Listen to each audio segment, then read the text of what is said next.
बिस्मिल्लाहिर्रहमानिर्रहीम। अस्सलाम वालेकुम नाज़रीन, मैं हूं हम शहरी आरिफ हमीद भट्टी।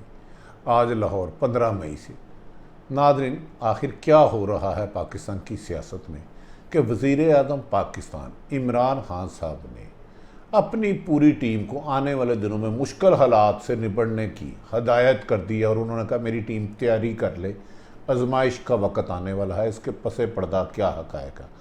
दूसरी तरफ इसराइल ने इंसानियत की तजलील की इंतहा कर दी। गजा में बमबारी के दौरान बैनुल-अक़वामी मीडिया के दफातरों को भी निशाना बनाया, जिन पे 3 बड़े मीडिया हाउस के दफातर तबाह हो गए।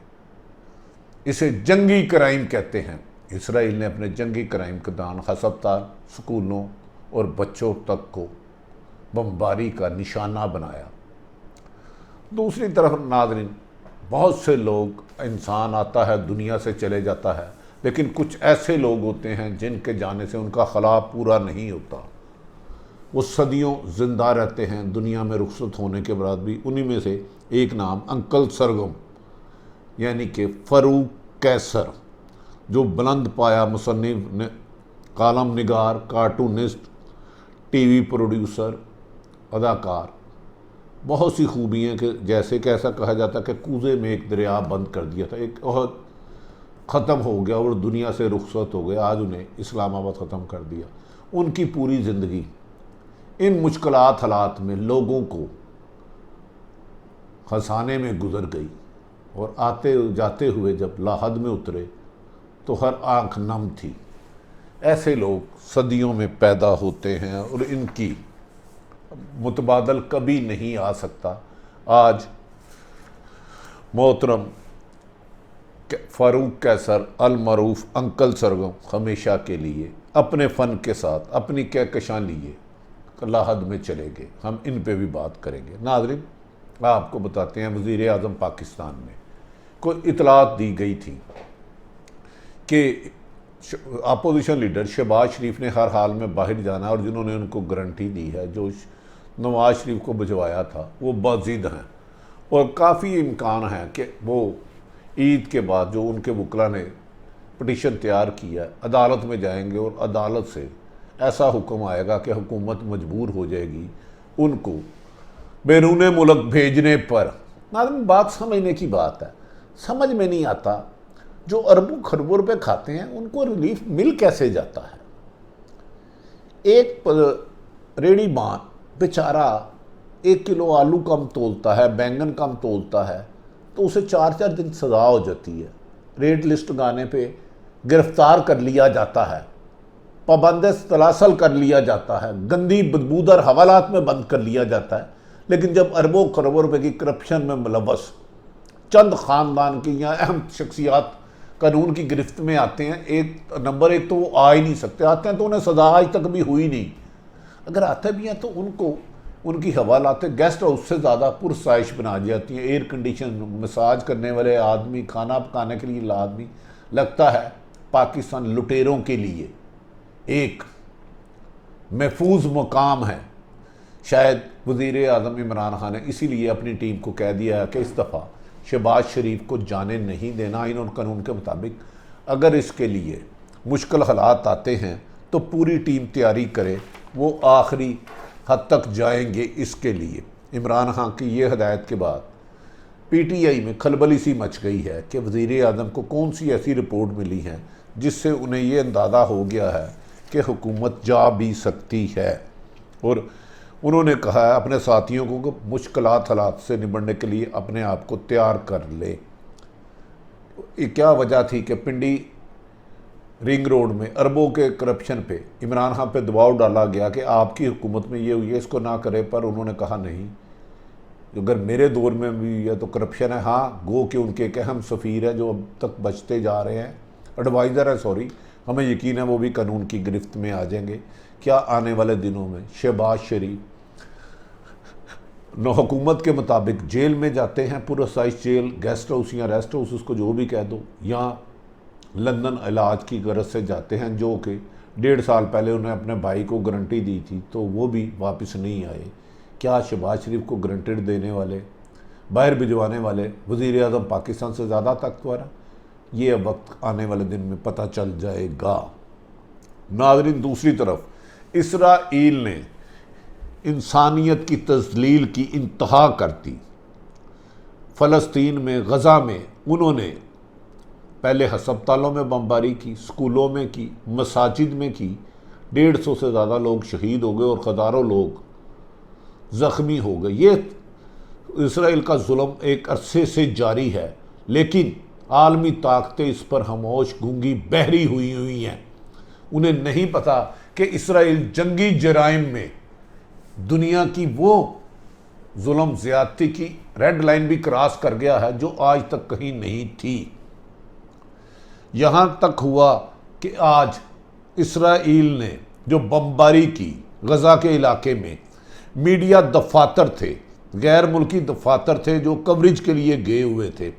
गैर मुल्की दफातर की इमारत पर, जो उसको कहा जाता है कि बुर्ज अल जला टावर था, उस पर 4 रॉकेट लॉन्चर फायर किए, जिससे नाज़रीन अल जज़ीरा, अमेरिकन गैर मुल्की एजेंसी AP और दीगर बैनुल अक़वामी खबर अदारों के दफातर ज़मीन बोझ हो गए। लातदाद ऐसी इमारतें और घर हैं जो इसराइल की जुल्म तरीफ़ी की नज़र बमबारी, खौफनाक शेलिंग, मिसाइल हमलों से ज़मीन बोझ हो चुके हैं। इसराइल के जंगी जराइम में मुलव्वस होने पर मगरिब की खामोशी भी मायनी हेज़ है कि इंसानियत के दर्स देने वाले मगरिब की सुपर पावरें इस इसराइल के जंगी जराइम पर क्यों खामोश हैं, इन्हें क्यों नहीं रोकते। क्या ये दुनिया को तीसरी जंग की तरफ ले जाना चाह रहे हैं? क्या ये मुसलमानों को खामोशी और एहतजाज को उनकी कमज़ोरी समझ रहे हैं? लेकिन पाकिस्तान के वज़ीर आज़म इमरान खान, तैयब उर्दुगान ने खुलकर कह दिया कि बस भाई बस, अब ज़्यादा जुल्म नहीं, हम सफारती अदाब के मुताबिक आवाज़ उठा रहे हैं। ईरान ने भी ये वादिया तौर पे कह दिया, सऊदी अरब, UAE ने भी कह दिया, मिस्र ने भी कह दिया, वरना ऐसा ना हो कि उम्मे मुसलमान इकट्ठा होकर इसराइल को इसका जवाब देने के लिए भरपूर तैयारी करे और इसराइल अपने ही ज़मीन पे बेमैनी होकर रह जाए। नाज़रीन, ये भी कहा जा रहा है कि फ़लस्तीन में जिस ज़मीन के लिए फ़लस्तीनी मुसलमान जद्दोजहद कर रहे हैं, इसको इसराइल जंगी जराइम के ज़रिए छीनना चाहता है। उनका जुर्म ये है कि वो अपनी ज़मीन के हसूल और हिफाजत के लिए जद्दोजहद कर रहे हैं, जिन नहितों पर बमबारी, रॉकेट लॉन्चर और जदीद असले से धमाके किए जा रहे हैं। इस सिलसिले में नाज़रीन, पाकिस्तान के सदर वज़ीर इमरान खान, तुर्की के तैयब उर्दुगान, इस्लामी ममालिक के ने एक मुश्तरका बयान में कहा है कि इसराइल के जंगी जराइम की दास्तान को बंद कर दे, वरना इसका भरपूर जवाब दिया जाएगा। मज़ीद खामोशी मुमकिन नहीं। क्या इसराइल का ये जंगी जुर्म पूरी दुनिया के मुसलमानों को एक पेज पे ला रहा है? अगर एक पेज पे ले आते हैं तो ये एक ऐसी सुपर ताकत बन जाती है कि मगरिब की बड़ी से बड़ी सुपर ताकतें इनके सामने घुटने टेकने पर मजबूर हो जाएगी और इनकी ज़मानत, इनकी बदमाशी, गुंडागर्दी, इंतहा पसंदी का खात्मा होगा। और मकबूजा कश्मीर में भी ऐसे ही हालात हैं। इस सिलसिले में पाकिस्तान ने कह दिया है, सऊदी अरब और मिस्र ने, कि हम अब इसराइल की जंगी जराइम की दास्तान को मज़ीद बर्दाश्त नहीं कर सकते। उसने मिस्र को खंडरात में बदल दिया। अब आ जाते हैं नाज़रीन अहम तरीन स्टोरी की तरफ। पाकिस्तान में 1945 लाहौर में पैदा होने वाले फ़ारूक कैसर अपनी ज़ात में एक अंजुमन थे। उन्होंने हसन व मज़ाह, फ़न और अदाब के लिए लोगों के दुखों को और हुकूमतों पर, ताकतवर हुक्मरानों पर PTV बैठ पे इस तरीके से तंज किया कि उनके पास रास्ते का जगह नहीं मिली। वो अपनी एक अंजुमन थे। उन्होंने हमेशा अपने आंसुओं में लोगों को खुशियों के कहके दिए। ये लोग सदियों में भी पैदा नहीं होते, ना पैदा हो सकते हैं। मैं मानता ही नहीं कि इनका अल्टरनेट होता है। कुछ लोग चले जाते हैं लेकिन उनकी यादें दिलों में साला साल सदियों ज़िंदा रहती हैं। फ़ारूक कैसर अल मारूफ अंकल सरगम भी इन्हीं में से एक हैं। आज उन्हें हज़ारों सोगवार की मौजूदगी में कराची के इस्लामाबाद के कब्रिस्तान में उनकी तदफीन कर दी गई। नाज़रीन, ये भी कहा जा रहा है कि अंकल सरगम फ़न व अदब के एक कहकशां थे। वो बुलंद पाया मुसन्निफ, कालम निगार, कार्टूनिस्ट, टीवी प्रोड्यूसर और कई किताबों के आथर थे। उन्होंने तमाम शोबों में अपनी सलाहियतों का लोहा मनवाया। फ़नकारों और अहम शख्सियात ने इनके इंतकाल पर सख्त दुख का इजहार किया और इनकी कमी को कहा कि नाकाबिले, इनकी कमी कोई भी फ़नकार पूरा नहीं कर सकता। जिस तरह हुस्न व मज़ाक के लिए उन्होंने लोगों को खुशियाँ दी, जाते जाते सबकी आंखें नम कर गए। लोगों को हंसाने वाले अब दुनिया में रहे। मरूब मज़ा निगार, मासी मुसीबतें और अक्ल सरगम जैसे किरदार के खालिक और थे। फ़ारूक कैसर इस्लामाबाद में इंतकाल हुआ था। नाज़रीन, 31 अक्टूबर 1945 को लाहौर में पैदा हुए। उन्होंने नेशनल कॉलेज ऑफ आर्ट से तालीम हासिल की। बाद रोमानिया की यूनिवर्सिटी से ग्राफिक आर्ट्स और अमेरिकी यूनिवर्सिटी से सहाफ़त की डिग्री हासिल की। उनके एक अल्फाज लोगों के कई महीनों के दुख ख़त्म कर देते था। उनका एक मज़ा मुरझाए हुए चेहरों को बागबान कर देता था। कहा जाता है कि फ़ारूक कैसर एक मुसन्निफ़, कालम निगार नहीं बल्कि एक बहुत अच्छे इंसान थे। इन्होंने अपने तमाम शोबों में अपनी सलाहियतों का लोहा ऐसा मनवाया कि उनके से इख्तलाफ करने वाले भी उनके कदरदान और तारीफ़ किए बगैर नहीं रहते थे।